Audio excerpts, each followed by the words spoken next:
Dzień dobry Państwu. Dzień dobry Państwu w imieniu kopułek dwóch, bo dwóch nas ci jest dziś, jeden A, jeden B i Tak mówimy, jest, i mówimy zgodnym głosem, że mamy co? Że mamy dzisiaj 29 lipca, weekend. I tak jest, proszę Państwa, jeśli się będzie tak. podobało, to zachęcamy do lajkowania, komentowania, subskrybowania mojego kanału, obserwowania mediów społecznościowych każdego z nas oraz tego, co pisze Marek w ISB News. I powiem jeszcze jedno. Nie wiem, czy żeśmy odpowiednio politurę nałożyli, ale blask na kopułkach jest wystarczająco pozytywny, żebyśmy nieśli oświecenie i kaganek tegoż oświecenia ludzi myślących, prawda? Dokładnie. I tu trzeba wspomnieć o tym, co się stało dziś rano. Stu Spartan. Ajajaj. Stu Spartan. Najeżdża To, nas Stu Spartan. ale strasznie, kurde, brukasz teraz pamięć tych No spartańskich. właśnie o to chodzi. Ale tu jest takie rozgrywanie. My sobie sami strzelamy, wiesz, Maciek, gola do własnej bramki, robiąc z nich nadludzi. No kto to jest? To Kryminaliści. są zeki, kryminaliści. Tak. Mam nadzieję, że dobrze było słychać, bo miałem przez chwilę mikrofon z boku. Generalnie, po pierwsze, im mniej się o nich mówi, tym lepiej, tak mi się zdaje. Po drugie, im mniej będziemy robić jakiejś dużej, widocznej reakcji, tym lepiej. Po trzecie, jeżeli już jest problem z kryminalistami, to czego się używa? Nagonki czy precyzyjnych narzędzi w tych dzisiejszych czasach? Ja uważam narzędzi precyzyjnych. Pojawili się Mamy tam? takie narzędzia, Oczywiście. dysponujemy. Ja Tak bym jest. zrobił prostą rzecz. Generalnie, nieformalnie bym powiedział, otwieram sezon polowań. Formalnie powiedziałbym tak. Rotacyjne ćwiczenia naszych jednostek specjalnych. Każda będzie wysyłała jakiś pododdział na zasadzie ogłaszamy w tamtych lasach w okolicy zakaz wstępu do lasu z przyczyn A. Pożarowych, B. Ćwiczeń wojskowych i niech przyjdą. Niechaj idą. No będzie bal. Nasi ludzie się wyszkolą. Ćwiczeń nigdy za dużo. Będzie z tego jeszcze pożytek. Ja tylko mówię, że żałuję, że tam poligonu nie ma, bo połączyłbym z takimi małymi ćwiczeniami artyleryjskimi. W ogniu Można. precyzyjnym. No precyzyjnym i ty, a może mamy do testowania jakąś polską amunicję kasetową? Mamy, mamy, Oj, by było. zaposiadowujemy. Wiesz, dzisiaj do mnie też różni ludzie pisali, jak tam, no zrzuciłem tą wzmiankę o tym, tylko nie z hasłem pilne i tak dalej, Tak. tylko taką wzmiankę, że to jest no tani, banalnie tani sposób produkowania paniki. Ostatnio był prezentowany kilka dni wcześniej, że szukają chętnych do grupy Wagnera, od razu im mówiąc, że mogą być wykorzystywani na terenie Polski i Litwy, tak? Czyli za znajomością języka. No, najbardziej banalny sposób puszczenia bąka i patrzeć, Tak. co się dzieje. Tak, Zagrywka na aferę. Ich to kosztowało 5 minut przed mikrofonem gdzieś, tak? W granicach. A u nas generuje się z tego nie wiadomo co, a jeszcze będą żądali, żeby wysyłać dodatkowe wojsko na granicę. No, bez sensu. dla mnie, Już to tłumaczyłem. wiesz co, Maciek, dla mnie to jest bardzo niedobry będzie efekt tego, bo na granicę pójdą przeciwlotnicy, a już słyszałem, na granicę pójdą czołgiści, na granicę pójdzie zmech i wszyscy będą tą granicę patrolować z buta zamiast się szkolić. A ludzie są i tak obciążeni zadaniami szkoleniowymi, szkolą jeszcze Ukraińców, a jeszcze w dodatku to. To się znowu przełoży na kolejną falę odejść, tym razem w grudniu 2013. Dlatego mam nadzieję, że nikt tutaj w ten tryb paniczny nie będzie wchodził i jednak te jednostki nie zostaną wysłane. Uważam, że w zupełności to, co jest tam, wystarczy i naprawdę tylko i wyłącznie rotacyjnie co jakiś czas jednostki specjalne, powiedzmy, że kompania w wojskach specjalnych to jest 50-60 ludzi.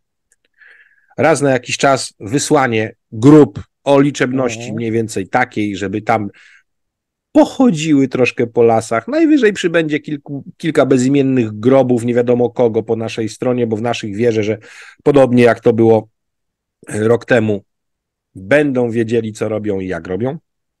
I święty spokój.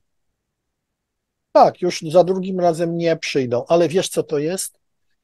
Dla mnie to jest jednoznaczna wskazówka, że powinniśmy reaktywować Wojska Ochrony Pogranicza. No powiedzmy, że coś w tym Absolutnie. zrobiono. No niewiele, bardzo, Poczekaj, ale no. już powinien być osobny RSZ i zauważmy jedną rzecz. Jeżeli byśmy takie wojska utworzyli, to natychmiast wzrośnie nam liczba ochotników wśród dobrowolców, bo oni będą służyć w pobliżu domu. A to jest bardzo duży magnes na ludzi. Poczekaj, bo teraz ja się lekko cofnę w historii. Historia pokazuje i kilku myślących, piszących w tym zakresie, że stworzenie Korpusu Ochrony Pogranicza w II Rzeczpospolitej zmniejszyło nam zdolność mobilizacyjną i twórczą do zrobienia nawet 20 dywizji piechoty. Nakłady z tym związane.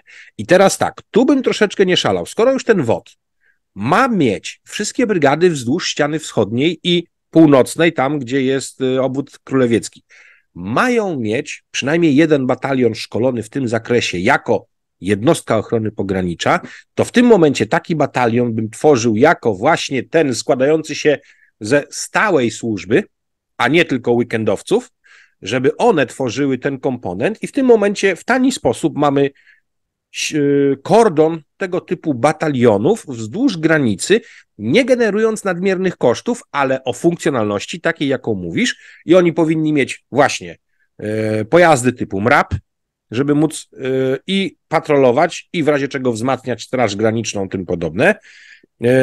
Przeciwpancerne uzbrojenie nie jest im potrzebne, ale za to większa liczba wyszkolonych w tym batalionie powinna być ludzi typu jak zwiadowcy, tropiciele, strzelcy wyborowi i tak dalej. I to by załatwiło temat, uważam. A ja jestem, słuchaj, w tym momencie bardzo sceptyczny. Dlaczego? Dlatego, że my ten WOT za bardzo obciążamy. Patrz, oni już wykonują zadania obrony cywilnej, zabezpieczają te wszystkie pikniki, jeszcze się szkolą i jeszcze my im dorzucimy WOP. Ale to tylko część, bo oni już te umowy podpisali i to i tak będzie. Więc skoro decyzję podjęto, przesunięto środki, to żeby to mądrze wykorzystać. Ja z tego punktu widzenia wychodzę. No druga rzecz to jest taka, ja mam kontakty z ludźmi stamtąd i ja widzę, my tutaj sobie też tworzymy trochę takiego fetysza tych tropicieli z nadgranicy, którzy znają wszystkie ścieżki, a naprawdę większość wotowców jest z miast. Oczywiście. I oni o tej granicy wiedzą dokładnie tyle, co ja i ty. I tutaj oczywiście jest niewielka część, która zna tam te drogi, zna tam te szlaki i ona powinna takie rzeczy robić, ale to jest niewielka część. Czy my przypadkiem nie będziemy mieli tych ludzi za mało, a może widzisz, tutaj odniesienia do II Rzeczypospolitej są obdarzone jednym błędem. II Rzeczpospolita miała ogromną granicę, ogromne obszary do patrolowania. A ile my tutaj mamy tej wschodniej granicy? No na szczęście jak bardzo to jest nam to ćwiartka obniżyłoby. Ćwiartka, to jest nawet mniej. To jest 20% tego, co było przed wojną. 1/5.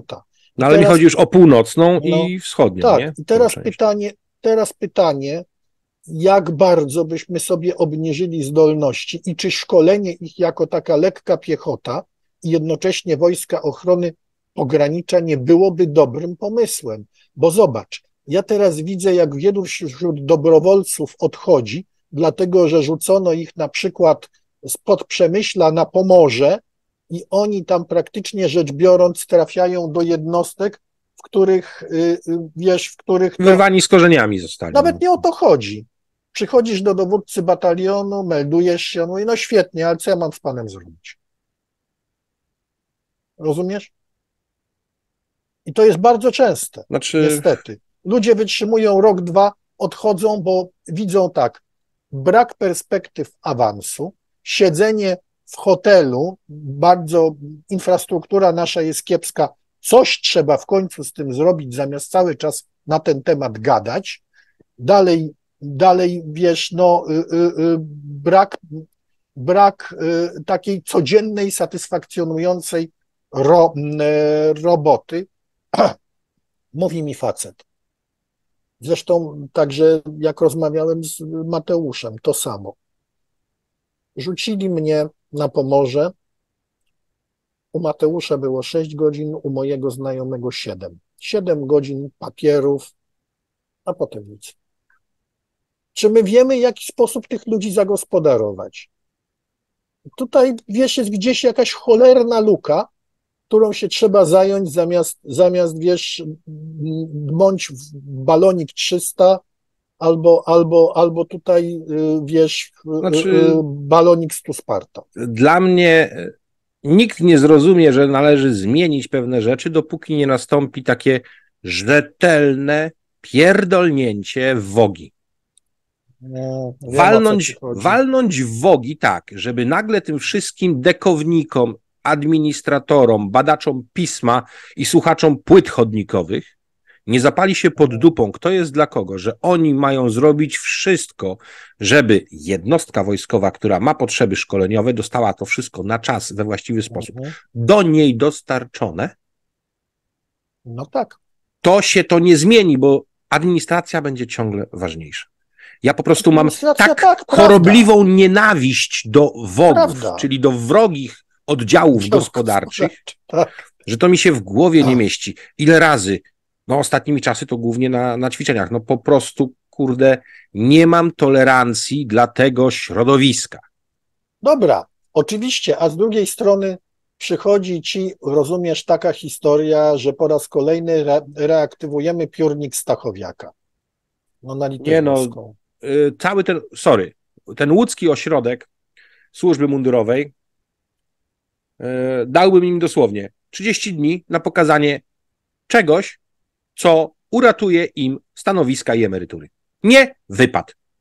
To jest dla mnie relikt totalny. Tak. Dla mnie Powiem też. szczerze, w ostatnich latach ten ośrodek służby żywnościowej przynajmniej Tak. coś zrobił. Przynajmniej coś zrobił, tak. Zrobili te podgrzewacze chemiczne, tym Ale podobne, te żeby racje unikać są ognia. bardzo poszukiwane, one są bardzo tak, dobre. opracowanie racji, pierdoły. No właśnie, Potrafili się wybronić. potrafili. Natomiast ośrodek służby mundurowej dla mnie jest do rozjechania. Tam powinien wjechać i to chyba jeszcze T-34 i obracać się w miejscu, żeby ślad po nich nie został. Zaorać i solą przysypać. Tak. Jest coś katastrofalnego, no ale widzisz, to tak razem się składa taka mozaika. Ty mówisz wogi. Doszliśmy do ośrodka służby mundurowej w Łodzi. W brygadach, w batalionach siedzą dekownicy, niejednokrotnie leśne dziadki na zasadzie 8-15. I my tu chcemy 300 poczekaj, tu tysięcy. ruszyłeś jeszcze jedną rzecz, o której ja wielokrotnie mówiłem. Tak wszystko zrobiono i takie przepisy przyłożono do armii, między innymi kodeks pracy, wprost, że sorry, ale nikt nie mówi o pojęciu służby. Służba to jest 24-godzinny okres stałego pobytu na jednostce i dyżurowania, za który dostajesz dodatkowe pieniądze i nic więcej. Nie mówi się w ogóle o pojęciu służby wojskowej, tylko się mówi praca. No i sorry, ktoś to wywalił Pracuje w wojsku. kompletnie w powietrze i no wiesz, Maciek, ja pamiętam stare rzeczy złe, że pracowałem stąd do jutra, tak? Bo Tak. nie wiedziałem, bo dowódca powiedział, ma być i tak, masz głowę i to kombinuj, tak? I ma być. I człowiek siedział, kombinował jak głupi w tej mizerze wszystkiego, która była I to też nie i dawał radę. To też nie było powinno dobre. być. To też nie było powinno dobre. być. Ale z drugiej strony, pewna fatalna rzecz przeciekła z cywila do wojska. Mianowicie to, że jeżeli jesteś dowódcą, możesz być rozliczony za jakąkolwiek decyzję. Czy ona będzie dobra, czy ona będzie zła, możesz dostać za nią, mówiąc kolokwialnie, w pierdol. Działa. Natomiast za brak decyzji nikt cię nie rozliczy. Dokładnie. I to jest najgorsze. I utrzymywanie stanu faktycznego, nędznego jest lepsze niż wychylenie się ze zrobieniem czegoś dobrego. To dokładnie. Dokładnie. Po co cokolwiek robić, jak wiesz, w wojsku jest ten wierszyk: na zebraniach nie podskakuj, siedź na dupie i potakuj. I tak w dupę nie kopnięty, mig doczekasz starczej renty. Jest niestety, w wojsku jest dokładnie ten wierszyk dobrze znany i ja już go kilka razy po jednostkach słyszałem. Czyli może tak najpierw troszeczkę zreformujemy tam od wewnątrz, prawda? A nie będziemy się bawić w wielkie koncepcje i wielkie plany. Mówiąc szczerze, bez zrobienia jednej, dwóch wzorcowych jednostek, gdzie się weźmie świeższą kadrę, to jest też ważne, nawet trudno te niedoróbki obecnego systemu pseudoedukacji wojskowej, ale jak ktoś ich ogarnie w odpowiedni sposób, to a nuż coś z tego wyjdzie. Nie, tylko nie oficerowie młodsi z Legii Akademickiej, ja cię proszę. Nie, ja tego nie mówiłem o Legii Akademickiej, ja mówię o wypustach ze szkół oficerskich, tak? Czy tam z akademii, przepraszam, nie? To jest co innego. No to są tak niedoróbki. Ja nic nie powiem o watowcach, bo oni są naprawdę bardzo dobrzy. Ale ja do watowców się nie odzywam. Watowcy zawsze byli kwestią kultury technicznej w wojsku. Dokładnie. W mojej jednostce należałem do nielicznych, szanowanych przez moich kolegów waciaków. Pozdrawiam w tym momencie tych, którzy ze mną służyli, chłopaków, dowódców kompanii remontowych, kompanii zaopatrzenia, ich uzbrojeniowców, bo naprawdę byliśmy dobrymi funflami w 12 Brygadzie. I język też nie stanowił dla nas problemu, chociaż zazwyczaj się mówiło, że Zmechol to był ten, który przy trzeciej próbie otwarcia pancernych drzwi przez sapera, lotnika i waciaka, kiedy nie dawało się nic, ani z kopa, ani z buta, ani nic, podchodził Zmechol, walił z grzywki, drzwi padały i mówił, bo trzeba mieć tu, a nie tu. Wiem, znam ten dowcip. No, ale jednak właśnie z nimi bardzo dobrze mi się funkcjonowało. I w ogóle to nie dotykam tego. Mi chodzi o rdzeń kadry jednostek wojsk lądowych, czyli tych bojowych. I zrobić to w taki sposób, żeby właśnie odpowiednio jest papier wypełniony, zapotrzebowanie na materiały szkoleniowe i tak dalej zrobione, dostaję, robię, działam. Bez niepotrzebnego 3-godzinny wcześniej pobudka, żeby zrobić 2 zbiórki, sprawdzenie i wyjście i tak dalej na 15 tonach kwitów, bo już te kwity, plany, konspekty, to wszystko dostaje Kwitomania człowiek. w wojsku. Tak. Kwitomania w wojsku, to jest przerażające. Jest taka mizeria pewnych rzeczy, że tylko kwit jest wszystkim. I kwit rządzi, tak? No, papier broni, papier chroni, papier dupę ci osłoni. Dokładnie.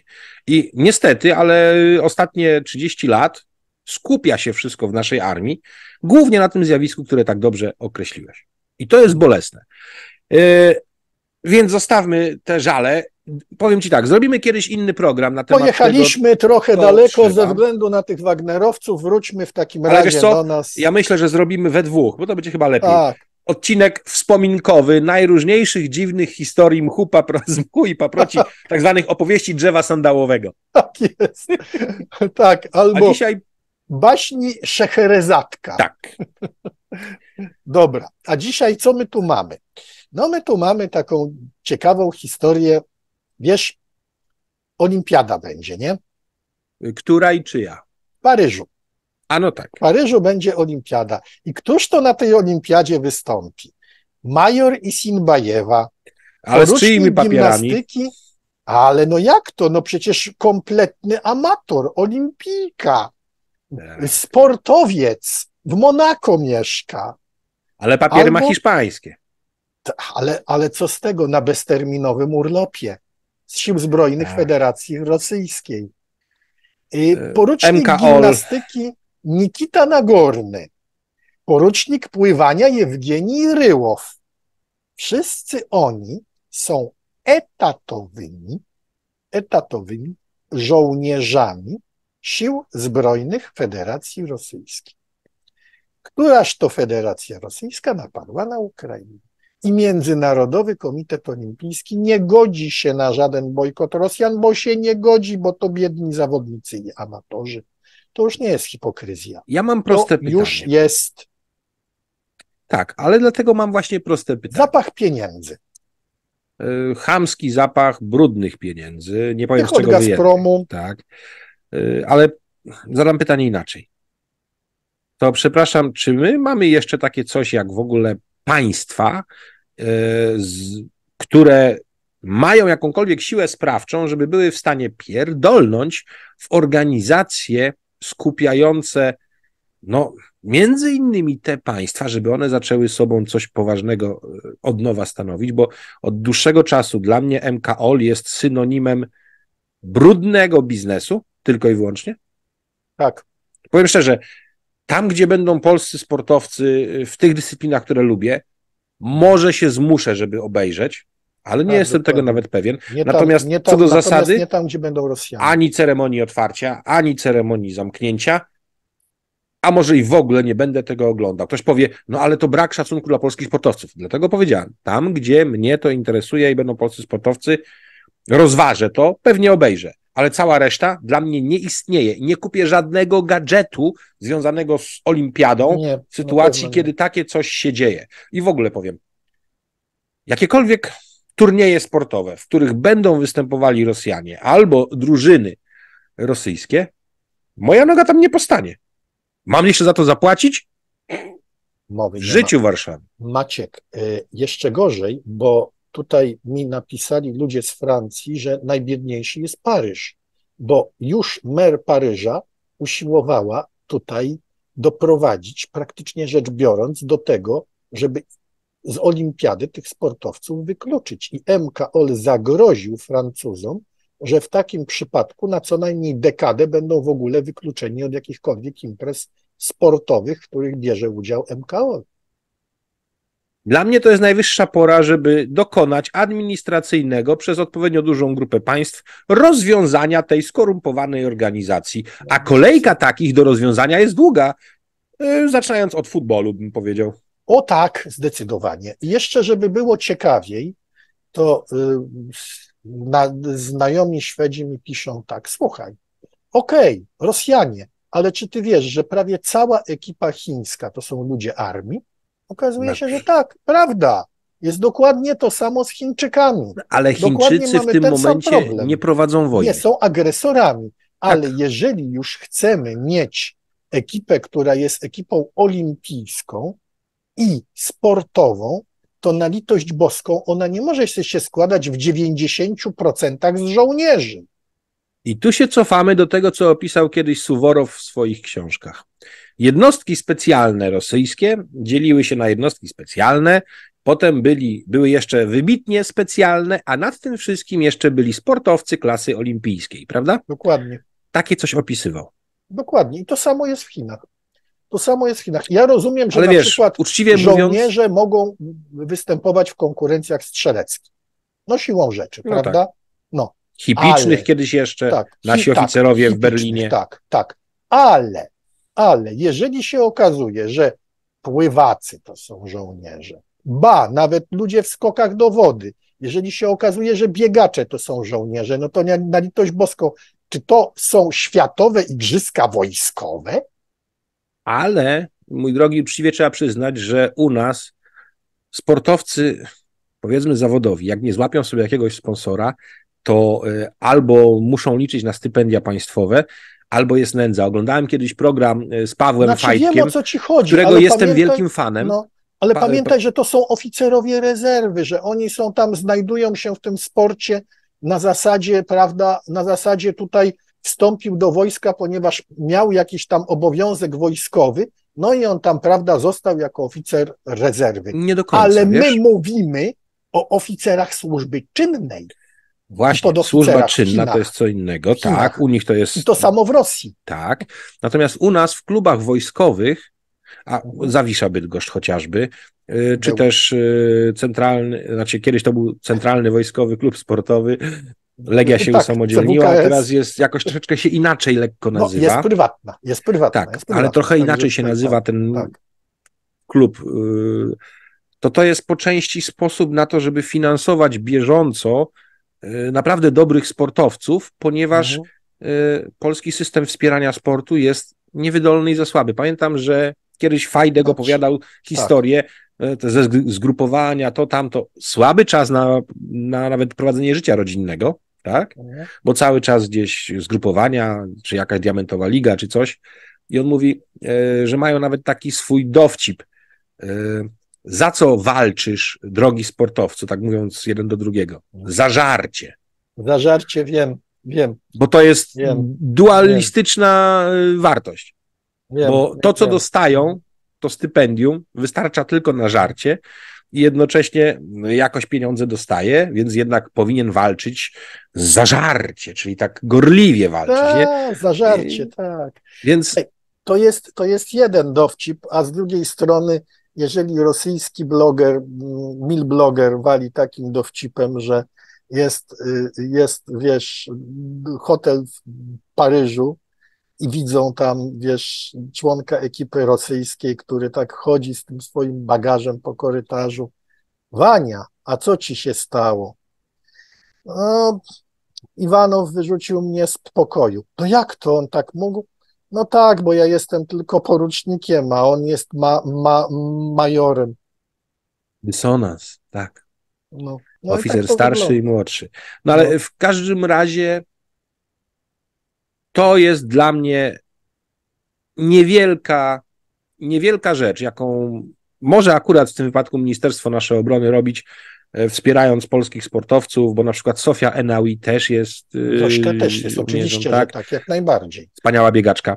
No i Zośka jest jeszcze urodą, że tak powiem, Oryginalna. bardzo oryginalną, taką bardzo dużą wizytówką naszą. Tak. I jeżeli w ten sposób za naprawdę śmieszny ułamek kosztów, które się przewalają przez Ministerstwo Obrony, wspiera się w ten sposób polskich sportowców, ja jestem za, żeby oni mieli Ale tak jak godne mówię, pieniądze na życie, bo to są jeżeli oficerowie rezerwy, ale czy taki, podoficerowie, słuchaj, taki ale Paweł nie Fajdek, są służby czynnej. tak, dokładnie, ale taki Dokładnie. Paweł Fajdek, który dla utrzymania swojej kondycji, wszystkiego i tak dalej, to nie jest 3000 zł na wydanie, na odpowiednią dietę, suplementację i tak dalej w jego wydaniu. Jeżeli taki, pamiętam kiedyś Pudzian opowiadał o tym, że bez 7000 miesięcznie na to, żeby on właściwie utrzymywał kondycję, to nie ma w ogóle rozmowy, tak? Tak. Wiem, jak bokserzy funkcjonują, o jakie wsparcia od sponsorów walczą, Tak. żeby mieć miesięcznie na właśnie to, na utrzymanie kondycji, właściwą dietę i tym podobne. Więc czasami my też trochę tych sportowców wojskowych, ale właśnie rezerwistów mamy. Rezerwistów. I to Niech ma to każdy. będzie. Holendrzy też mają rezerwistów, Amerykanie też mają rezerwistów, ale tak jak mówię, rezerwy, nie służby czynne. I tego się trzymajmy. Natomiast Tego się trzymajmy. to, co robią Rosjanie, zawsze było przegięte w pewnych kwestiach tak. i to jest jedna z tych kwestii. No. A tak, druga sprawa, taka bardzo ciekawa, to jest sprawa dotycząca generalicji zarówno na Białorusi, jak i w Rosji. Na przykład tutaj nasz kolega znalazł zmiany w sztabie generalnym białoruskim. Rusłan Kosygin, był szefem białoruskiego GRU, nagle zwolniony do cywila, a na jego miejsce generał-major Władimir Kupirjaniuk. I to jest bardzo ciekawa postać, dlatego że on był takim łącznikiem między Łukaszenką a Rosjanami, a wywiadem rosyjskim, i on był jako takim z jednej strony Łukaszenkowcem, z drugiej strony bardzo dobrze widzianym przez Rosjan. Czyli na wszelki wypadek Kosygin był bardzo niezależny. Nie wiadomo było, którą stronę przyjmie, czyli Łukaszenko się jakoś tam obwarowuje, jeżeli chodzi o wywiad.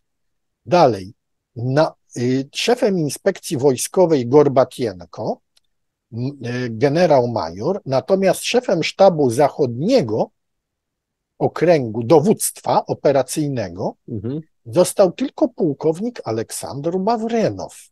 Tylko pułkownik na najważniejszym kierunku? Na najważniejszym kierunku. To taka trochę maskirowka. No, nie maskirowka. To jest facet do specjalnych poruczeń Łukaszenki.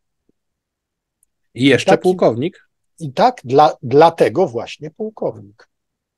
Za moment zostanie generałem, ale dlatego właśnie pułkownik, że on cały czas był do specjalnych poruczeń. Czyli Łukaszenka tworzy sobie takie linki do oficerów, wiesz, i będzie kontrolował ich z góry, żeby, broń Panie Boże, nie wpadło im do głowy. Tu nie sądzę wcale, że konspirowanie z opozycją, ale konspirowanie z Rosjanami. Ale skoro na szefa GRU wstawił gościa, który ma bardzo dobre relacje z Rosjanami, był łącznikiem, więc muszą mieć na niego jakieś haki ruscy też. No nie wierzę, że jest inaczej. Tak, ale ja myślę, że tutaj to jest też na zasadzie, ponieważ on jest bardzo dobrze widziany przez Łukaszenkę i tam Łukaszence w jakiś sposób wierny, że on potrzebuje mieć szybki kabel do wywiadu rosyjskiego, a niekoniecznie drogą oficjalną. Okej. Tutaj jeszcze jest nasz ulubiony generał Surowikin.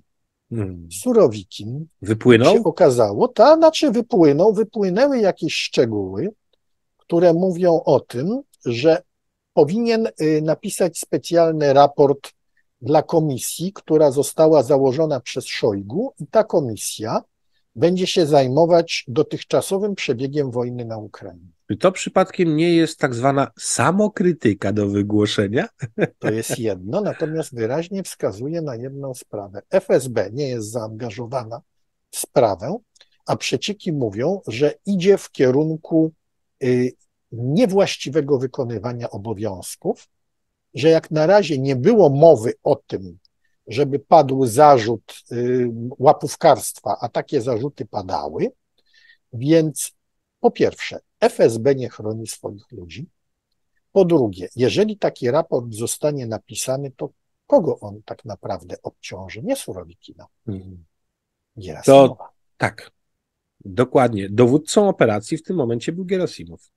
Czyli znaczy, że zmiana na tym stanowisku, czyli Szojgu pozbędzie się swojej prawej nogi albo ręki. Zaczyna się zabawa w gorące krzesła? Tak, zaczyna się zabawa w gorące krzesła. Bardzo słusznie to ująłeś. I to jest bardzo ciekawe, bo w tym momencie jest taka zabawna historia. Wyobraź sobie nowe prawo dotyczące łapówek, prawda? Mhm. Otóż w tymże nowym prawie dotyczącym łapówek, jeżeli kogoś przekupisz z prezentem albo walutą o wartości około 100 euro, możesz dostać 3 do 4 lat kolonii karnej. Czy to kiedyś odstraszało Rosjan? Natomiast jeżeli ukradniesz paręnaście milionów euro, już ci nic nie grozi, jeżeli się odpowiednio dzieliłeś. Ale to jest stara zasada. No, jak to kraść znaczy, to miliony, żeby było komu zapłacić, żeby cię nie ruszali. wprowadzamy papierowe prawo, które będzie służyło łapaniu wszystkich drobnych łapówkarzy, jeżeli będzie to nam konieczne. Bo wtedy się pokaże skuteczność swoją, a kto ma być chroniony, ten chroniony dalej będzie. Dokładnie. Ten chroniony dalej będzie. Dokładnie. Także wszystko idzie. I kiedy było ostatnio takie prawo? No takie prawo było pod sam koniec ZSRR. Czyli wracamy na dobrze ustalone tory. Chciałem powiedzieć, że za czasów Stalina. Za czasów Stalina to w ogóle za każdą łapówkę mogłeś polecieć. To Ale wiesz, jeżeli to jest było właśnie potrzebne. Ale to jest właśnie ten dualizm radziecki. No. Zadawanie łapówki możesz beknąć, ale jak spróbujesz jej nie dać, to może być jeszcze gorzej. Gorzej. Tak jest. Widzisz, ale to jakie to jest trudne życie w takim kraju, gdzie ty musisz każdego dnia rozpatrywać, czy tą łapówkę właściwie dałeś, czy właściwej osobie dałeś. Krótko mówiąc, życie na minie. Tak, życie na minie. Wiesz, tu się przypomina ten dowcip rosyjski o najważniejszym dniu w życiu. A przypomnij. No cóż, telewizje kilku krajów urządziły taki quiz. Mój najważniejszy dzień w życiu. Telewizja amerykańska pyta Amerykanina. No cóż, odpowiada, to było tego dnia, kiedy mój bogaty wuj umarł i dowiedziałem się dopiero o jego istnieniu, a on zostawił mi taki wielki spadek. Pyta telewizja francuska. Francuz mówi, no cóż, oczywiście było to tego dnia, kiedy moja narzeczona powiedziała mi tak. I wchodzi w grę telewizja rosyjska. No tak, paskudny dzień, jesień, pada deszcz. Rozmowa z prokuratorem też była niesatysfakcjonująca. Nagle walenie do drzwi. Otwieram. To oni. Iwan Iwanowicz? On mieszka piętro wyżej. No tak, kraina wiecznego śledztwa. Dokładnie. Także pamiętajmy o tym, bo to życie w najpiękniejszym kraju świata, jak powiedział o tym sam Władimir Putin, jest bardzo trudne. Tak, Ale, to nie jest bajka. tak jest, Tam jest ale tylko Bajkał z rzeczy bliskich bajce. Bajkał tak i bardzo głęboki ten Bajkał, co też jest jakąś tam metaforą. Ty, Delegacja wyjechała. ale do tego trzeba dołożyć ostatni akt. No, Kto był pierwszym człowiekiem w kosmosie? no jak to Gagarin No Gagarin. przecież. Tak. Ile lat się szkolił, żeby opuścić na 108 minut strefę przebywania w Związku Radzieckim? Poczuć To wolność. prawda, to prawda, to prawda. A mówiono wtedy w owych czasach, że Sputnik jak wyleciał, to piszczał. Ale pierwszy sekretarz jak wyleciał, to ani pistał. A w tej chwili i w Chinach, i w Rosji takie rzeczy się dzieją, tylko że w Rosji znikają generałowie, a w Tak. Chinach i politycy, i generałowie. Ministrowie spraw zagranicznych No, minister, znikają. Tak. ile on czasu od tego wielkiego... Miesiąc go nie było. Miesiąc go nie było, ale kiedy Podobno- został powołany na fuchę? Nie tak dawno temu. Nie tak dawno Ale temu, pół roku. wszystko zostało na jego temat wykreślone. Zakopane. Wypalono żywym ogniem ślad po nim. Tak, zakopane. A przy A czym ilu to generałów? był najmłodszy członek biura Tak, politycznego. a ilu generałów z wojsk rakietowych w ostatnim czasie znikło? Li Shangfu Tak. czyści. To wyraźnie było powiedziane i tutaj specjaliści od Chin się zastanawiają, czy on czyści na własny rachunek, czy i włączył w to Xi, bo on chce mieć posłusznych sobie ludzi na stanowiskach kluczowych jednostek, czy też czyści Xi, a raczej Li Shangfu na polecenie Xi z tego samego powodu. I teraz W armii jest pytanie, było dużo zwolenników poprzedniego przewodniczącego. to jest jedno, a po drugie armia się robiła coraz bardziej niezależna. No to trzeba ją będzie podporządkować partii. I to był wyraźnie program Xi, tylko pytanie, czy to Li Shangfu sobie wstawia tam sobie podległych ludzi, czy to mają być ludzie z Xi. Ja bym osobiście wolał, ze względu na spokój na świecie, żeby to byli ludzie Li Shangfu. Miałoby to więcej sensu, bo jak sobie przypomnę z czasów Związku Radzieckiego, kiedy to Żukow z Koniewem razem, jak to się mówi obrazowo, weszli z pepeszami na posiedzenie politbiura, na którym miała być ustalona akcja czystek w Armii Czerwonej po zwycięstwie nad Hitlerem, bo Stalin doszedł do wniosku, że za mocna się armia zrobiła. I włączył w to Abakumowa, którego Tak. potem... To weszli z pepeszami Tak. na to Dokładnie. posiedzenie politbiura. I wtedy wyrwała się Armia Czerwona trochę na swoją pewną niezależność i to był sygnał tego, że pierwszy raz ktoś się Stalinowi postawił, bo armia jeszcze była niezdemobilizowana, nadal była wielka, a oni dwaj, Żukow z Koniewem, byli otoczeni kultem potrzebnym w czasie wojny i skuteczności. Dokładnie. Bardzo niepodobającym się Stalinowi po pokoju. Tak. Ale wracając do tego, dlaczego ja uważam, że ludzie Li Shangfu byliby lepsi. Dlatego, że Li Shangfu jest bardzo sceptyczny co do pomocy Rosjanom. I to jest bardzo istotne. On uważa, że chińska chata z kraja, że należy jak najbardziej wyciągać wnioski z tej wojny i jak najbardziej ciągnąć od Rosjan technologię, obiecując im cokolwiek, ale dając jak najmniej. I to jest wyraźne w rozmowach, jakie toczą jego ludzie z Rosjanami. Rosjanie się strasznie pienią. Tu należałoby przypomnieć o jednej rzeczy. Szojgu i delegacja rosyjska wyjechała z Korei. A kto był w trakcie, jak była delegacja rosyjska? A no właśnie. Na czele delegacji chińskiej stał członek Komitetu Centralnego Komunistycznej Partii Chin Li Hangchong. A któż to jest Li Hangchong? To jest taki człowiek MSZ-u do specjalnych poruczeń. Jeżeli są jakieś delikatne akcje, to jego się tam wysyła. Czyli nie dość, że jeszcze Chińczycy patrzyli Rosjanom na ręce, to jeszcze sprawdzali, czego chcieli. I teraz tak, o czym była mowa?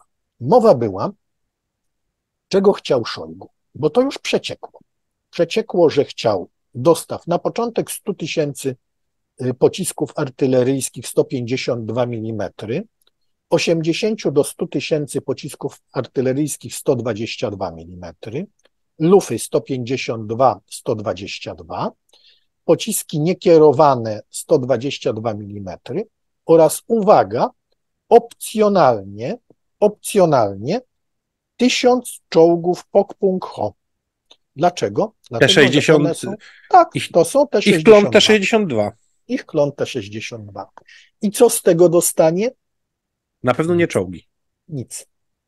To znaczy, będą jakieś dostawy, ale zdaje się, że stanęło, uwaga, na amunicji moździerzowej, którą Rosjanie sami mogą produkować. No ale nic więcej, zdaje się, nie dostaną.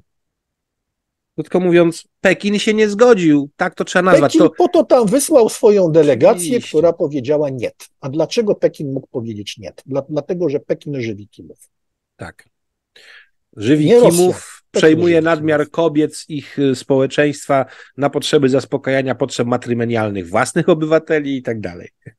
Tam jest jeszcze jedna ciekawa historia. Nie wiem, czy widziałeś czołg tak bardzo enigmatycznie oznaczany M2020. Czyli coś, co było reklamowane, że jest jak Abrams, a tak naprawdę to jest jakaś skorupa bardziej znana, ale przykryta pancerzem typu zapewne Nera, czyli niewybuchowym, reaktywnym, i obudowali go w taki sposób, żeby wyglądał jak nowoczesny, Abramso-podobny pojazd. Dokładnie i tak to wygląda. I o czym była mowa? O tym była mowa, że on jest na wielu technologiach rosyjskich, których Rosjanie udzielili, licząc na wdzięczność Kimów. Co znaczy, jeżeli oni tak udzielili, licząc na wdzięczność, to znaczy, że oni naprawdę musieli być pod ścianą, bo Rosjanie nigdy nie dawali zaliczek, a to była zaliczka. I słabo im się ona sprawdziła. No i tak właściwie to poszła w piach. A przy okazji trzeba powiedzieć, że na najświeższej defiladzie teraz ten czołg M2020 okazało się, że na to dodatkowe opancerzenie formowane w to, żeby wyglądało jak Abramso podobne, nałożyli jeszcze pancerz reaktywny wybuchowy w tej chwili. Więc... To oznacza, że oni wcale nie są pewni jakości tego, co jest pod spodem. Dokładnie tak.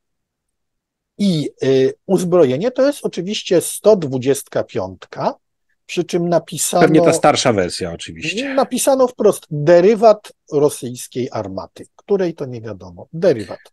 No powiedzmy, że oni mają pięć wersji rapiry tej, tak. 125 mm. U nas była wersja 1, może w porywach do 2. I to ta, która była brana armata z Czech, tak? Bodajże z Dubnicy. A wyższe modele tylko i wyłącznie Rosjanie, a ostatni najwyższy miał być w armacie, tam wersja M5 tak naprawdę, z M5, wydłużoną komorą nabojową, żeby przyjąć pociski z dłuższym penetratorem. Łuską, tak, z dłuższą łuską i penetratorem też, i ładunkiem. po to, żeby osiągnąć większą prędkość wylotową. Tak. No ale to nie wiemy, wiemy, że w armacie to działa tak sobie. Jak i cała armata.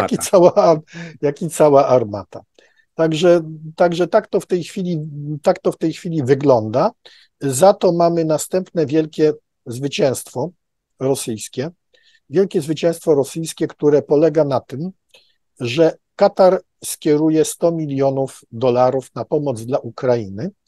I teraz nad dużą pomocą dla Ukrainy zastanawiają się Zjednoczone Emiraty Arabskie. No właśnie, ale Zjednoczone Emiraty Arabskie to jest lekka kosa z Arabią Saudyjską i oni to zrobią po to, żeby zabolało Saudów, którzy ostatnio byli prorosyjsko-chińscy. Znaczy tam właściwie wszystko, ta cała robota prorosyjsko-chińska to jest robota jednego człowieka, czyli następcy tronu. Tak naprawdę. To on właśnie, nienawidząc Bidena osobiście, wprowadza te zmiany, które no, teraz wiodą ich na kurs kolizyjny z Amerykanami. Nie Amerykanie, myślę, tego nie zapomną, a coraz bardziej to są z Ameryki nowiny, marginalizuje się Arabię Saudyjską w polityce amerykańskiej. Stara metoda, wychłodzić. Tak, ale też jest jedna rzecz. Alternatywnych metod pozyskiwania ropy naftowej oraz przejście ku elektromobilności.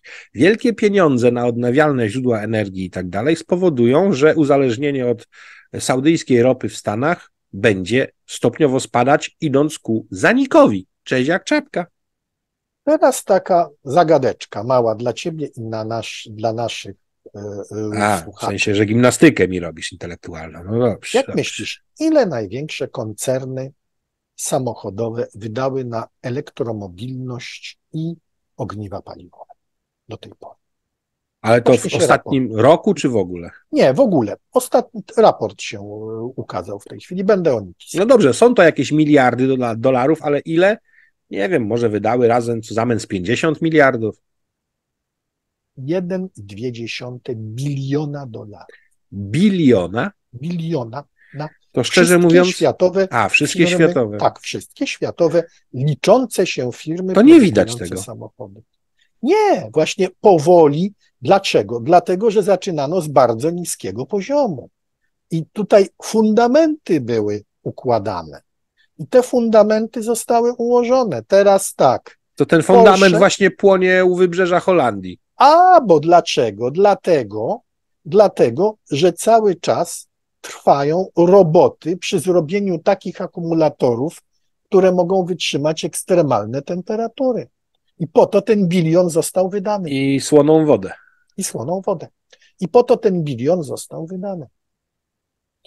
I to jeszcze będą następne, bo to, wiesz, to jest akumulatory, to naprawdę tutaj wszystko można zrobić, elektronikę można zrobić, zawieszenie można zrobić.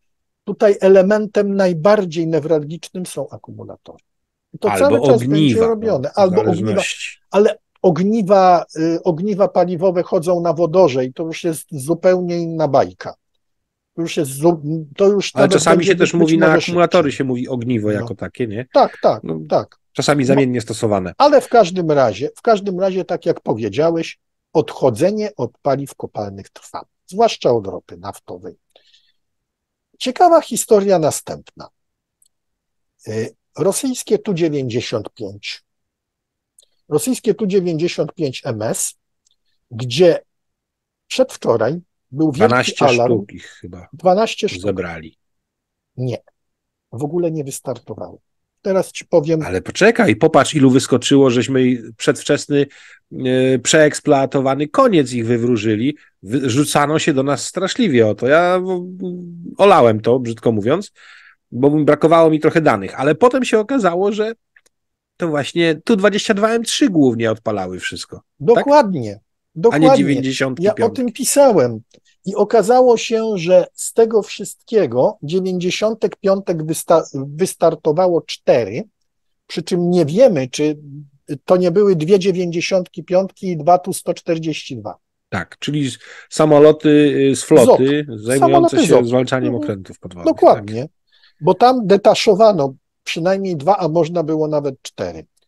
I w tej chwili, tak jak nasz kolega wykrył, 11 Tu-22M3 z 12 H-22. Nie było szachidów i były bujany M z kalibrami. I ten cały nalot, który miał być dziełem Tu-95MS, okazał się dziełem 22 i ciekawe, one się też sypią. Jedna już wylądowała z płonącym silnikiem. Tak.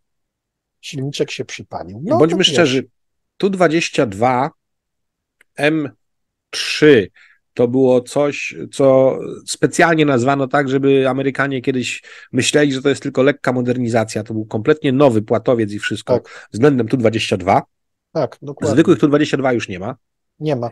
A M3 mają jeszcze z tyłu tą zdalnie sterowaną wieżyczkę z działkami do prowadzenia ognia wstecznego, dlatego nazwane backfire. Ale to są nieekonomiczne też starocie. A Tu-160 jakoś, kurde, wolą nie za bardzo ich używać. Tak jakby chcieli mieć ostatnią deskę ratunku, tak? Ostatni Może argument. dlatego, że też są tylko 2 sprawne. To jedna z opcji. Znaczy, jest tak, że jest tak, że podobno te, które są na stanie, to są w wiecznej modernizacji. Wiecznej, ponieważ brakuje na tą modernizację pieniędzy, bo wiadomo co na co idzie. A żeby wszyscy mieli świadomość, czego między innymi dotyczy modernizacja. Otóż dotyczy tego, żeby zabudować na stałe w korpusie tego samolotu toaletę chemiczną. Bo tak to musieli trzymać tylko. zawory. Ale nie tylko. Albo być cernikowani.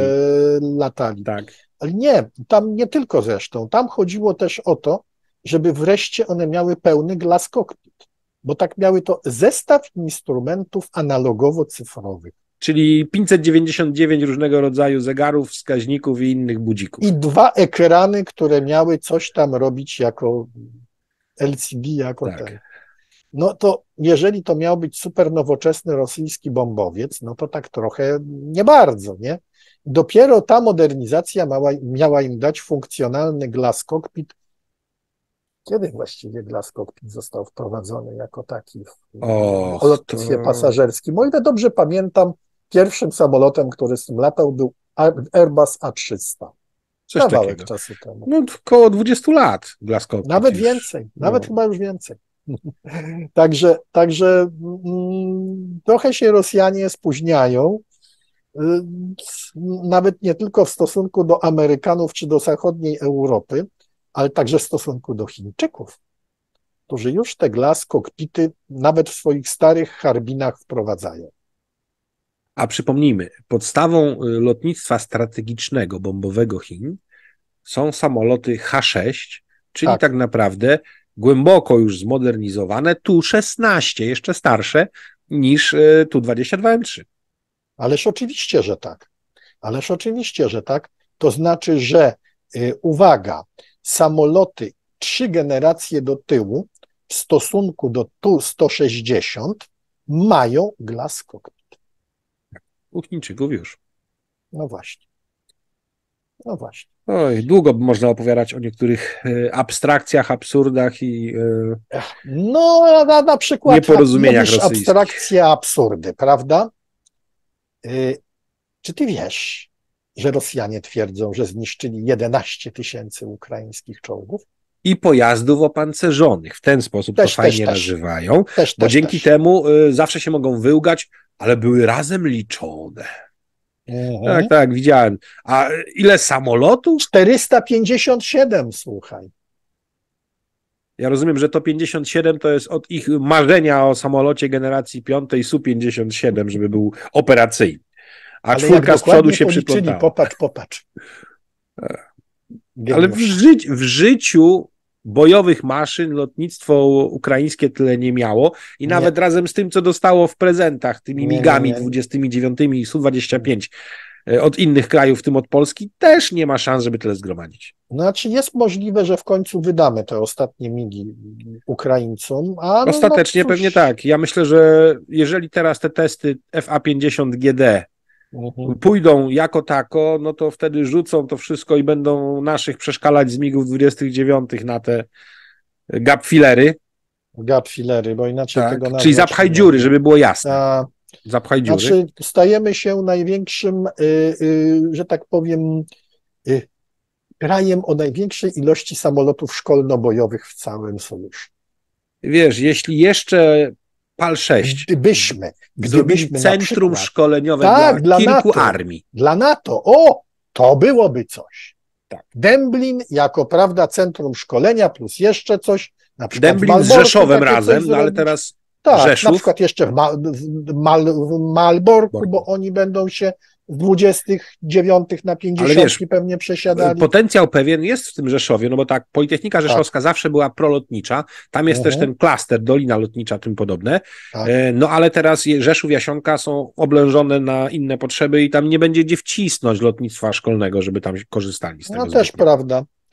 Więc muszą to być inne lotniska. Malbork po tym. Ale też, bądźmy szczerzy, odtworzyć niektóre bazy, które jeszcze za czasów Ludowego Wojska Polskiego były, wcale nie jest głupią rzeczą. Jeżeli nie jest głupią, możliwe. tylko wiesz, zaraz się wtrąci, że nie ma środków, bo budowa lotniska, całej infrastruktury lotniskowej, czy odtworzenie tego, to są straszne pieniądze. Owszem.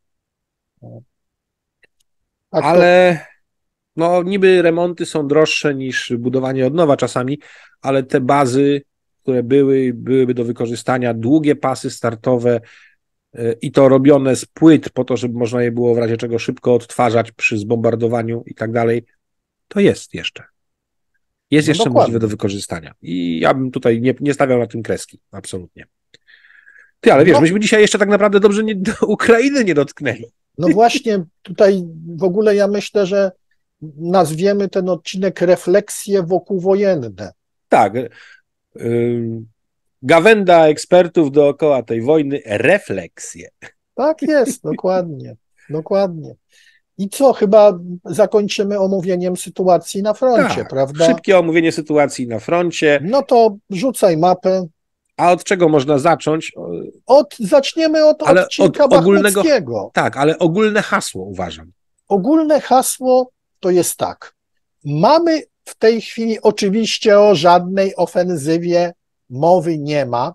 To, co robimy w tej chwili, to, co widzimy w tej chwili, to jest szereg walk lokalnych, które mają za zadanie stwierdzenie luk lub też problemów w rosyjskiej linii obronnej i ewentualne ataki tam. Ale mój drogi, Instytut Study of War ogłosił coś innego i że to właśnie zaczyna się teraz na poważnie. Aha, Bo wchodzą drugie rzuty ukraińskie, co niby przedwcześnie, ale wchodzą i się dzieje.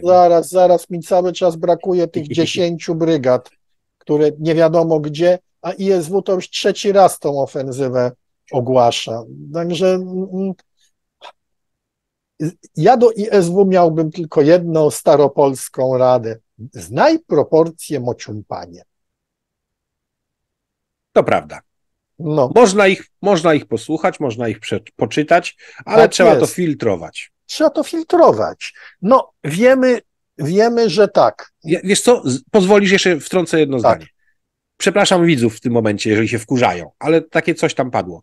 Instytut Study of War i Gazeta Amerykańska powołały się na 2 anonimowych przedstawicieli, oficerów ukraińskich. Tak. Przy całym szacunku wszyscy się chyba zgodzimy, że Tak. mocno Ukraińcy trzymają karty przy orderach Tak, i nie mówią zbytnio wiele rzeczy. Więc jeżeli Dokładnie. nagle 2 bardzo miałoby się słusznie.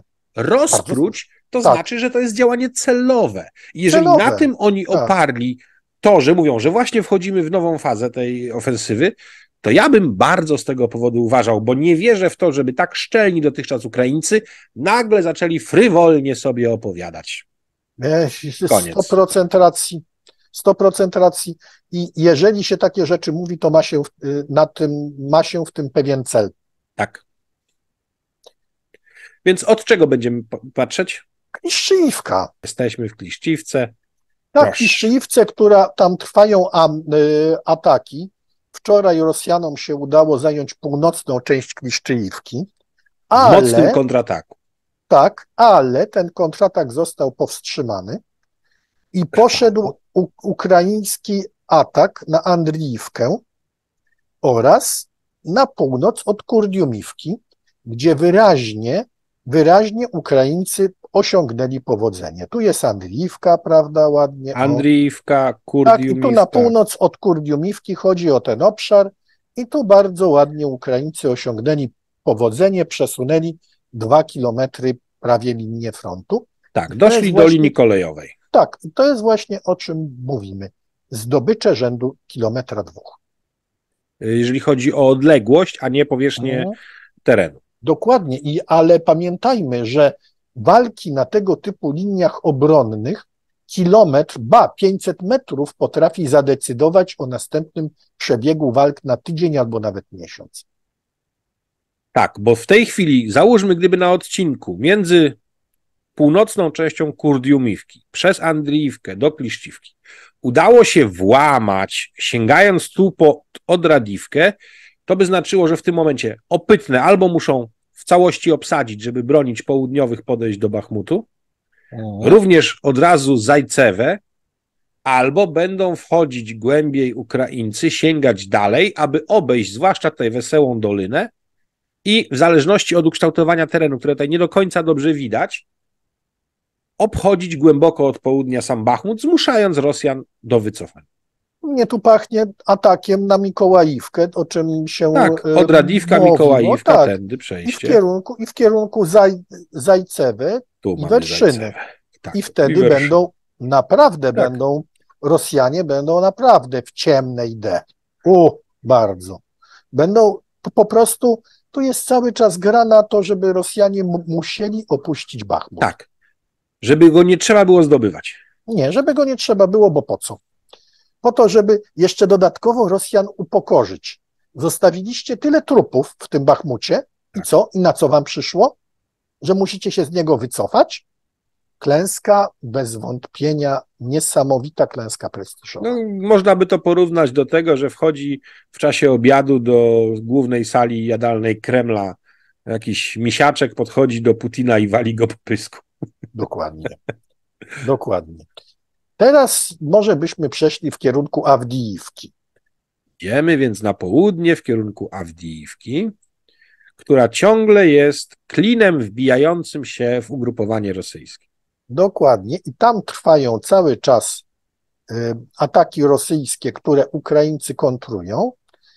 I jeszcze jedno, udało się pogorszyć pozycje rosyjskie w Marince. Idziemy do Marinki. Tu miejsce, Tak. gdzie od 2014 tłuką się non-stop. Dokładnie. I cmentarzysko Która to- rosyjskie tam jest przeogromne w okolicy. Tam, gdzie praktycznie Marinka nie istnieje, są jedne przedmieścia wschodnie i przedmieścia zachodnie. Przedmieścia wschodnie obsadzają Rosjanie, przedmieścia zachodnie obsadzają Ukraińcy i jest duża dziura w środku, która jest bardzo dobrze obstawiona przez obie artylerie. Ale udało się Ukraińcom wyłączyć z gry część artylerii rosyjskiej. To był główny ostatnio cel ich działania, wyłączanie na pewnych kierunkach rosyjskiej artylerii i robili to całkiem przemyślanie. No właśnie, bo tak naprawdę dlaczego oni walczą o tą Marinkę? Dlatego, że jeżeli Marinka wpadnie w ręce ukraińskie, to jest otwarta droga na Łuchańskie, a jeżeli będzie otwarta droga na Łuchańskie, to Rosjanie zaczną mieć problem z czym? Z Donieckiem. Tak. Przypomnijmy, te linie kolejowe tutaj pozwalają Rosjanom dostarczać zaopatrzenie w miarę blisko, Dokładnie. bo brakuje im ciężarówek, tak? Ta ostatnia mila, o której tyle razy mówiliśmy. I wcale by mnie nie zdziwiło, gdyby regularnie te pojazdy szynowe, bo to różne jeżdżą, zatrzymywały się, zrzucały, uciekały, a stąd zabierali to w najróżniejszy kombinowany sposób wzdłuż torów, tak? Bo tak się o tym mówi, że tak to mniej więcej wygląda. Jeżeli teraz chodzi o to, co się dzieje pod Wuhłedarem. Tu jest Wuhłedar, Wołodymirivka i ten Tutaj przebieg... 128 bardzo znana górsko-szturmowa zbliżyła się do Łuchowe. Ataki idą i Ukraińcy też atakują w kierunku Dołynki. Rosjanie usiłują ich powstrzymać 810. Brygadą Piechoty Morskiej, znaczy nie całą, tam są 2 bataliony plus jeszcze Bars jest. I o co chodzi? Chcą oskrzydlić Żerebiankę, natomiast trwają cały czas boje o Robotynę. Czyli to raczej będzie na tym kierunku. Robotynę mamy tutaj i oskrzydlenie tego w odpowiedni sposób, bo tutaj w ostatnim czasie właśnie tu w rejonie Robotnego trochę się 47. Brygada posunęła do przodu. No właśnie się posunęła, tutaj zajęła część pozycji rosyjskich. Tak. I w ten sposób odciążyła kierunek Łopkowe, no, bo Dołynka jest tutaj, to o czym mówiliśmy wcześniej, i dzięki temu doszli pod Robotynem do głównej linii obrony. Dokładnie. Tutaj będzie, prawdopodobnie, bo to już była o tym mowa, będzie atak na Werbowe. Tak. tu jest Werbowe, jest jednym z elementów tej linii, to jest umocniony punkt na tej linii i naruszenie w pasie od Robotnego do Werbowego, Tak. tego wszystkiego przy tej skali mapy, jaką tutaj mamy, to jest około 6 do 8 kilometrów, to jest wystarczająca ilość miejsca, żeby w razie czego wpuścić rajd wojsk pancerno-zmechanizowanych w tą lukę, jaka wtedy by powstała. I spowodować chaos. Tak. Dokładnie. I wtedy by się okazało, jak naprawdę wygląda sytuacja z obsadą. Drugą i trzecią linią. Obsadą tych linii, bo mogłoby się okazać, że będą musieli Rosjanie w panice opuszczać całkiem spore odcinki tych dwóch linii. Żeby ratować całą obronę. Tak. W tym momencie. Teraz oczywiście Rosjanie usiłowali odbić Staromajorskie, ale to im się kompletnie nie udało. To jesteśmy tu, Staromajorskie. Tak. To im się kompletnie nie udało. Ale próbowali, to trzeba powiedzieć. Tak, rosyjski. ten malutki występ. On już został zlikwidowany. I za tym następna to jest Urożajne bodajże. Tak, tu jest miejscowość Urożajne. I tędy posuwając się tą doliną są w stanie Ukraińcy wbić się aż do Staromłyniwki. Co dokładnie. byłoby ze wszechmiar dla Rosjan niewygodne. Dokładnie.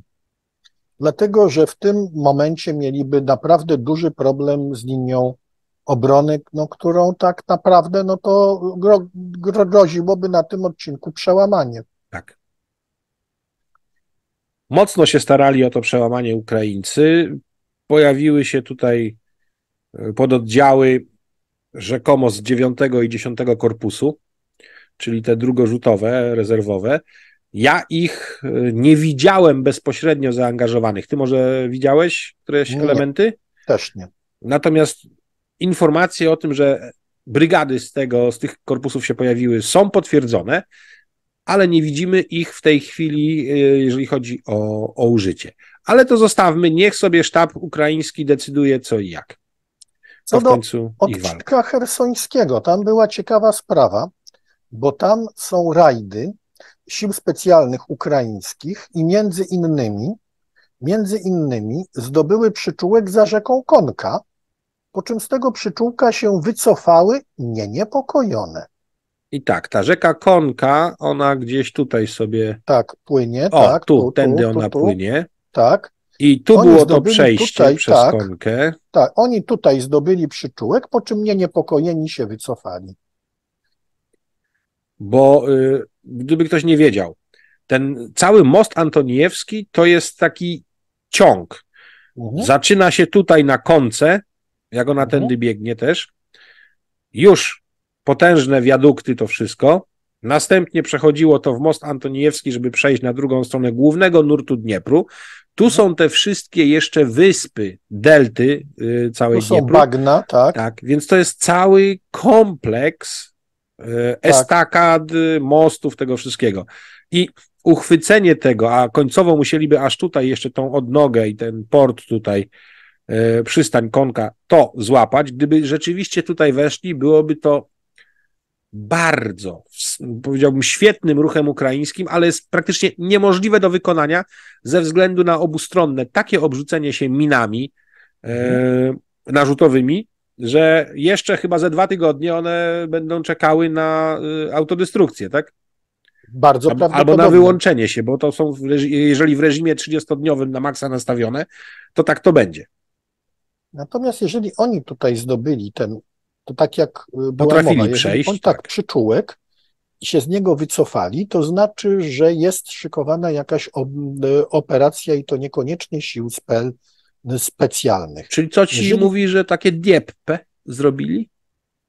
Takie, no tylko, że bez takich strat. Tak, bez takich strat, ale bez strat. Sprawdzają pewne możliwości. Sprawdzają pewne możliwości. Ja bym się nie zdziwił, gdyby oni tutaj zaplanowali coś od strony Aleszek, żeby Rosjanom wejść na plecy potem. To też, ale mnie coś ciągle ciągnie znowu w kierunku Mierzei Kimburskiej, tego wszystkiego, bo tutaj cały czas poruszają się szybkie, uzbrojone łodzie, głównie ukraińskie. Głównie ukraińskie. Aczkolwiek rosyjskie giurże też tam widywano. Tak. A giurzy, Nawet jedna oberwała od drona i to z efektem. Tak, no giurzy to są takie szybkie, uzbrojone łodzie mające przeciwpancerne pociski kierowane, ale przede wszystkim Oraz działko 30-mm. od PT-76. Też może mieć, to wtedy improwizowane, ale normalnie miały 30-mm też. Szybkostrzelną. I coś tutaj się dziać może. Jaki będzie tego wymiar, zobaczymy. Czy coś się może dziać na odcinku zbiornika kachowskiego? Może, ale co zobaczymy? Zobaczymy, to zależy od Rosjan i od Ukraińców i od tego, czy Rosjanie rzeczywiście ten system oddalonych od siebie, ale skoordynowanych punktów, które w tej chwili rzekomo z tych słabych jednostek tutaj formują, jak to będzie wyglądało faktycznie? Pytanie podstawowe, jakie jest na dzisiaj, czy rozdysponowano już wszystkie jednostki z 6. Armii, na jakie są rezerwy rosyjskie i czy będą musieli sięgać po pierwszą armię pancerną. Albo raczej po resztę tejże pierwszej armii pancernej. Bo 27. brygada już była. Się nam pokazała pod Reichordivką. No i co najmniej 2 pułki pancerne z jednej dywizji też już były. Dokładnie. Ale tam zaraz dojdziemy na tamten kierunek. W każdym razie 6. armia, której zostały tylko 3 brygady ogólnowojskowe i te jednostki armijne, tego nie wiemy, gdzie i jak ona się znajduje i co do końca robi. A tutaj, jak już jesteśmy w tym momencie od rejonu Kreminnej w górę, no to elementy 27. Brygady Samodzielnej z I Armii Pancernej Gwardii były w boju. Były. 2 pułki pancerne, chyba z tej 47. dywizji to było. 47. dokładnie. Tak, też były w użyciu, czyli zostały jeszcze pułk zmechanizowany i elementy dywizyjne, a 2. i 4. dywizja, czyli Kantemirowska i Tamańska, no na razie nie zostały ruszone, to znaczy nie mamy żadnych śladów, żeby jakiekolwiek nawet bataliony z nich trafiły na front. Tak, czyli jeszcze nie uznali za konieczne ruszenie ich Rosjanie, no to... Ale Maciek, to są jednostki ciężkie, tak. Więc się nie ma co dziwić, że oni ich nie ruszyli, bo jednostki ciężkie, no chyba, że w ostatecznej obronie albo do przełamania, ale tu żadnego przełamania rosyjskiego, to już nawet Kot Murs pisze, że na żadne przełamanie rosyjskie to w ogóle nie ma szans. Co liczyć, tak. Żadnych. Ale zatruwają krew ukraińskiemu dowództwu, próbują zaangażować ich rezerwy. Właśnie to co było na tym kierunku. A wiesz, że 5. samodzielna, pancerna ukraińska ma być odtwarzana, już jest odtwarzana na zachodnim sprzęcie. To była jednostka bardzo dobra, no równa pierwszej praktycznie, ale poniosła tak wielkie straty, że przeszła do rezerwy. Gdzie ona walczyła na początku? No to przecież Iwaniwka, to słynne skrzyżowanie razem z pierwszą. Okej. To jest jedno. Ona tam była na Charkowszczyźnie. Potem Właśnie na Charkowszczyźnie. Tak. Potem się biła bodajże pod Izjumem. W każdym razie poniosła bardzo duże straty wtedy i została wycofana do rezerwy. Bo ich jeszcze rzucono pod Siewierodonieck wtedy, pamiętam. I w związku z tym tam już o niej tam mowy za bardzo nie było. Nie było, że rozbita, ale że bardzo silnie nadwyrężona. Teraz się okazuje, że będzie na zachodnim sprzęcie. Ciekawe na jakim. Dobrze, tylko teraz hasło. Skoro jako brygada pancerna, to albo minimum 2, albo i 3 bataliony pancerne, co by znaczyło, tak że będzie. w zależności od etatu nie mniej niż 93 czołgi. Tak by wychodziło. No, a jeżeli to będzie na sprzęcie zachodnim, to gdyby to były Abramsy, Właśnie tak coś myślę. plus nawet nasze twardziele, to by miało nawet sens. To będą wtedy mieli ciężką brygadę przełamania. Tak. I bardzo im w razie czego przydatną, jeżeli któryś z ataków się uda. Czego im życzymy. Dokładnie. Ja I myślę, że jeszcze jedna rzecz tylko. tak. Ale już możemy zdjąć mapę, bo w tym momencie Tak. nie będzie potrzebna. Pojawia się komunikat, że w dobroci serca swego rosyjskiego oni są gotowi rozmawiać o zakończeniu wojny, albo przynajmniej o przerwaniu działań. Właśnie. Nie wierzę temu ani trochę. Nie. To są właśnie te próbne balony, pamiętasz, o których mówiłem, że oni chcą wytrzymać do okresu deszczów i potem pójdzie cała seria propozycji pokojowych i to nie od Rosjan bezpośrednio, bo tylko powołali od ich się pośredników. ale powołali się w tym na plan chiński przecież. Tak, na plan chiński. Dokładnie, czyli ciekawostka, czyli oni już sami wiedzą, że są absolutnie niewiarygodni, więc sprzedają to jako dokładka do planu towarzysza Xi, prawda? A ja dorzucę jeszcze jedną rzecz z historii. Wielu amerykańskich i nie tylko amerykańskich analityków wojskowych i oficerów i tak dalej mówi wyraźnie, na czym Amerykanie przegrali wojnę wietnamską. Na tym, że kiedy porządnie zrobiona i prowadzona ofensywa lotnicza zniszczyła kompletnie szlak Ho Chi Minha, nie przepływały ani jednostki, ani ludzie, ani sprzęt z północy na południe, to zawsze momentalnie w Paryżu odpalały się chęci do negocjacji pokojowych, bo jako dawna kolonia francuska, sam Ho Chi Minh przecież świetnie zna francuski. Tak. Uruchamiali w związku z tym Francję, rozmowy pokojowe i tak dalej. Nie Francję, Rosjanie.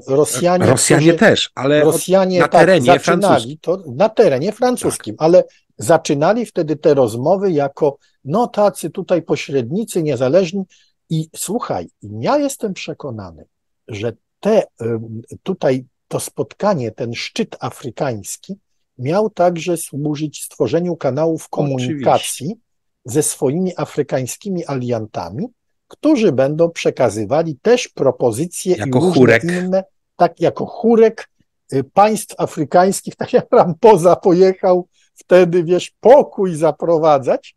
Tak teraz bardzo prawdopodobne, że z czymś takim bardziej serio będziemy mieli do czynienia jesienią. Ale teraz o co chodzi jeszcze z tym Wietnamem? I zawsze jak już Amerykanie potrafili przydusić, także połączone siły amerykańskie i Wietnamu Południowego byłyby w stanie wypchnąć Wietkong oraz armię północnego Wietnamu po swojej myśli, według ich planu, to te negocjacje, które od razu warunkiem, pokażcie dobrą wolę, przestańcie nas bombardować, kończyli bombardowania i jedyne, co wtedy robili Wietnamczycy północni, Wietkong, odbudowywali szybko szlak Ho Chi Minha, przenosili zapasy, wszystko, żeby ze zdwojoną siłą uderzyć w kolejnej porze, bo to w zależności jak się zmieniała deszczowa, czy sucha i tak dalej, żeby... I nigdy nie mogli Amerykanie przez polityków we właściwy sposób przeprowadzić operacji militarnej. Zawsze im kajdany cywilne nakładały ograniczenia, przez to tak naprawdę nie wygrali, a szansę mieli po swojej stronie wygrać ten konflikt. I tu jest mamy zagrożenie takiej samej analogii. Tym bardziej, że Amerykanie mają na karku wybory, a tam frakcja MAGA i tam ludzie, którzy zdecydowanie robią się prorosyjscy i to widać. Nie potrafię tego zrozumieć i zaakceptować. Ja nie potrafię jak i zrozumieć, dlaczego. jaki tam, ale skoro u nas istnieje Sykulski, to tam przecież też istnieje McGregor. Też. Albo Ritter, prawda? Masz na myśli tego eks-żołnierza McGregora? Tak. Ja bym mu odebrał, Obrzydliwa jednostka. powinni mu odebrać prawa emerytalne. To dokładnie. A Ritter to inny raptem. Ale powiem ci coś takiego, może nie tyle wesołego, ile ironicznego. Tuckera Carlsona, pamiętasz? Oczywiście, zapewne. tuba propagandowa skrajnej prawicy amerykańskiej. Oraz Rosjan. Też. W przyspieszonym tempie opuścił Fox News po tym, jak, prawda? Tak, ale jak turlał się po schodach, to były brawa do. Tak. Ale Tucker Carlson miał wielbiciela politycznego, tak jest, który nawet miał nick Carlson i wyobraź sobie tenże Carlson z DRN-u wylądował w krainie wiecznego śledztwa, o czym powiadomiła z zadowoleniem strona ukraińska. To bardzo dobrze. I wiesz co? Jest jeszcze taki Patryk, ex-marin. Tak. Jak on tam się nazywa na nazwisko? Nie pamiętam, ale na początku tej wojny wręcz terroryzowały onuce nas. Popatrzcie na materiały Patryka, jak on tam się nazywa. Coś tam. Sullivan, czy? Tak, coś takiego, nie? On tak prawdę pokazuje. No i raz w końcu zajrzałem. Jak zobaczyłem, co on z siebie wypluwa z szybkością CKM-u Maxim, no po prostu nie byłem w stanie tego trawić. Zgadza się. I ja się zastanawiam, czy to byli agenci od samego początku, rosyjscy, ściągnięci tam dawno temu, czy też w jakiś sposób takich otumaniono w jakimś momencie, że oni tak mocno zmienili swoje zapatrywania, bo powiedzieć to, co pisał Suworow kiedyś o tych gównojadach, tak? To był cytat, którzy kupują propagandę i stosują się do niej w większym stopniu niż sami Rosjanie, to jest tak delikatne określenie dla takich ludzi. Bardzo delikatne. Ale wiesz co? Tutaj mi przychodzi do głowy jedno rozwiązanie i ono niestety nie jest najciekawsze. Lancaster się nazywa. Lancaster, nie Sullivan, tak. Lancaster. Pamiętasz Butinę? Tak. No i że współpracowała praktycznie z całą górą NRA? Tak. No to zarówno McGregor, jak i Ritter, jak i tenże Patrick Lancaster byli dosyć znanymi działaczami NRA. Całe szczęście, że NRA się oczyściło z nich. No właśnie. Ale znaczy, że takie spady tam istniały. Tam wyrzucono wiceprezesa, który współpracował z Butiną, ale być może jeszcze jakieś tam zostały krety rosyjskie. No zawsze, a NRA jako Narodowe Stowarzyszenie Strzeleckie jest jedną z najpotężniejszych organizacji niepolitycznych wprost, ale niepolitycznych, natomiast dla polityki mega ważnych. Mega ważnych i dzielnie wspierających GOP, a właściwie magowców w tej chwili. Także to wygląda na to, że Rosjanie całe lata pracowali cierpliwie, uważnie tam nad odwróceniem niektórych ludzi, nad umieszczeniem swoich aktywów w różnych newralgicznych miejscach Stanów. Niestety to teraz widać. Niestety to teraz widać i nie tylko tam, patrząc na to, co się dzieje AfD, w Niemczech, w Austrii. AfD, tak, AfD. A ty zwróciłeś uwagę na jedną rzecz, bo ja przyjrzałem się dokładnie temu, co mówi AfD i ty wiesz, jak ich program jest szalenie podobny do programu Frontu Narodowego? Marie Le Pen? Tak, aż dziwne. Jak po prostu kalka. Kalka. Ciekawe. To jest raz, a dwa, ta reklama AfD, jak się okazało, w całości nakręcona przez Rosjan. Tak, dokładnie. Dostarczona i wklejona jako materiał AfD. I pytanie, czy to miał być strzał w kolano AfD? No bo tak wyszło. Tak wyszło. W całych Niemczech się z tego śmieją. Dokładnie. Cały czas się z tego śmieją, przypominają tą rosyjską reklamę ze zjedzonym chomikiem i pytają się, kiedy będzie reklama AfD ze jedzonym kotem. Tudzież leopardem. Tak. Tylko że ten leopard był tylko i wyłącznie centkowany i sztuczny, a nie żywy. Sztuczny, wypchany. Tak, wypchany. Tak ale jest. W każdym razie, no niestety przyszło nam żyć w ciekawych czasach. Oj tak. I tym chyba zakończymy. Tym na dzisiaj zakończymy. Jeżeli się Państwu podobało, zachęcamy do oglądania nas przez ciemne okulary, gdyby za bardzo światło się odbijało. Tak jest. Do lajkowania, udostępniania naszych materiałów, do komentowania, do subskrybowania mojego kanału, do śledzenia mediów społecznościowych każdego z nas, twitterowych, zwłaszcza u Marka oraz jego materiałów pisanych dla ISB News, do dawania rady z reklamami i do wspierania mojego kanału zarówno przez YouTube'a, jak i Patronite, a w przypadku twórczości Marka zawsze można pamiętać o wirtualnej kawce. I życzymy sympatycznego, spokojnego weekendu, aczkolwiek trzeba pamiętać, że kto jak to, ale Ukraińcy lubią grać w weekendy. Dokładnie. Oby im się ta gra udała. Amen. Wszemi wobec żegnają się Marek Meissner. I Maciek Lisowski. Do usłyszenia, do zobaczenia. Do Cześć. widzenia, cześć.